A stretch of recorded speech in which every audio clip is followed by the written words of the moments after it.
Have you ever felt like your body and your doctor are speaking two totally different languages? Well, there's a really good reason for that. Today, we're going to dive into this deep tension in medicine, the constant battle between the snapshot and the movie of your health, and what it could mean for, well, the entire future of healthcare. So, let's kick things off with a paradox that I bet hits pretty close to home for a lot of you. It's that nagging conflict between what the data says and what your body is actually telling you. And here it is, the question at the absolute core of all this. Why are my lab results normal when I still feel sick? You know the feeling, right? Every number is in the green, the scans come back clear, but you just don't feel right. This isn't in your head. It actually points to a huge gap in how we even think about health. This massive disconnect between the cold, hard data and the real, lived experience of being well. Okay, so this brings us to the main idea for this whole explainer. On one side, you've got the snapshot, that single, frozen moment in time like a blood test or an x-ray. It's precise, it's super detailed. But on the other side, you've got the movie, the continuous, flowing, ongoing story of your health. And the tension between these two ways of seeing things, that's exactly what we need to unpack. First off, let's give credit where credit is due. The snapshot approach. This static view that absolutely dominates modern medicine is, nothing short of miraculous. Its power to zoom in and analyze one single moment has literally saved millions of lives. So what's the philosophy behind it? Well, it's something called formal logic, and its goal is pretty simple. Take the beautiful, messy chaos of life and freeze it. Turn it into something stable, something you can measure. It's just like pausing a movie so you can examine one single frame in perfect detail. This whole demand for clear, repeatable results is the very bedrock of scientific medicine as we know it. And wow, the triumphs of this freeze-the-frame way of thinking are all around us. It's why surgeons can operate with such incredible precision. It's how researchers can develop these amazingly targeted drugs. And it's what gives doctors a clear, definitive diagnosis from a single scan. It is powerful, it is effective, and it has pretty much defined medicine for the last century.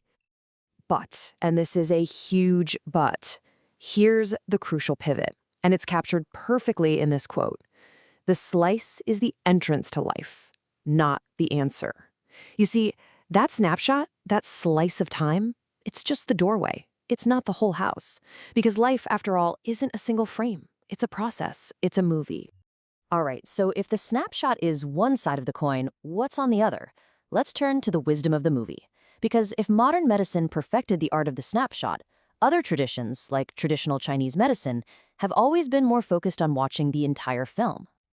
And this brings us to a concept like qi. Now, instead of thinking of it as some kind of mystical energy, let's reframe it. Think of it as a language, a vocabulary that's built to describe process and flow and change. It doesn't ask, what is it? It asks, how is it changing over time? It is, quite literally, the language of the movie. Okay, but here's where things get really tricky. On the one hand, this dynamic approach is incredibly honest. It admits that life is way too complex to be boiled down to a single number. But that same vagueness creates a serious risk. I mean, without clear, verifiable numbers, how do you tell the difference between ancient wisdom and modern fraud? This is where that ambiguity can become really dangerous. How dangerous are we talking? Let me give you a number. 0.2 milligrams. That is the tiny amount of pure aconitine, a toxin found in herbs like acatinum when they're not prepared correctly, that can cause poisoning. And these are not just some what-if scenarios. These are real-world examples. In Kunming, China, hospitals had to treat over 20 cases of aconitine poisoning. In Taiwan, a practitioner prescribed banned substances that ended up causing lead poisoning in 38 people.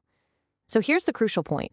When a system can't be easily verified, it creates a space where both wisdom and real danger can hide. So where does that leave us? We've got this super precise system that misses the story, and a holistic system that can be, well, kind of risky. Are they just doomed to be in conflict forever? Maybe not, because this is where 21st century technology comes into the picture, and it might just offer a way to finally bring them together. So the goal? It's actually pretty simple, and I love this.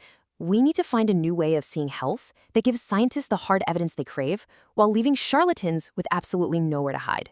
We're talking about getting the best of both worlds. So how do we actually do that? Well, we can use technology to build the movie out of the snapshots. Step 1, you collect a constant stream of snapshots, data from your watch, your reported symptoms, maybe even daily photos. Step 2, you use AI to sift through all that data to find the hidden patterns, the trajectory. And finally, step 3, you use those patterns to rebuild the movie, creating a dynamic, predictive model of one person's unique health journey. Let's make this real. Take a classic dynamic diagnostic tool, looking at the tongue. A single photo? It might not mean much, but look at the timeline. It tells a story. In week 1, the tongue is pale with a thin coating. By week 3, it's gotten redder, the coating is thicker and yellow. And by week 5, it's back to a normal color. See? That trajectory, that story of change, that holds so much more information than any single snapshot ever could. And that right there, that is the key insight. The answer isn't in one isolated photo, it's in the story those photos tell when you string them all together. We're moving from just analyzing frozen objects to actually understanding living, breathing stories. And the most amazing thing is, this isn't science fiction. The tools to do this, they exist right now. We have things like complex system science to see the body as this interconnected network. We have AI that can model change over time. We even have rigorous ways to study just a single individual's health journey, called N of 1 trials. The toolbox for building the movie is officially open for business.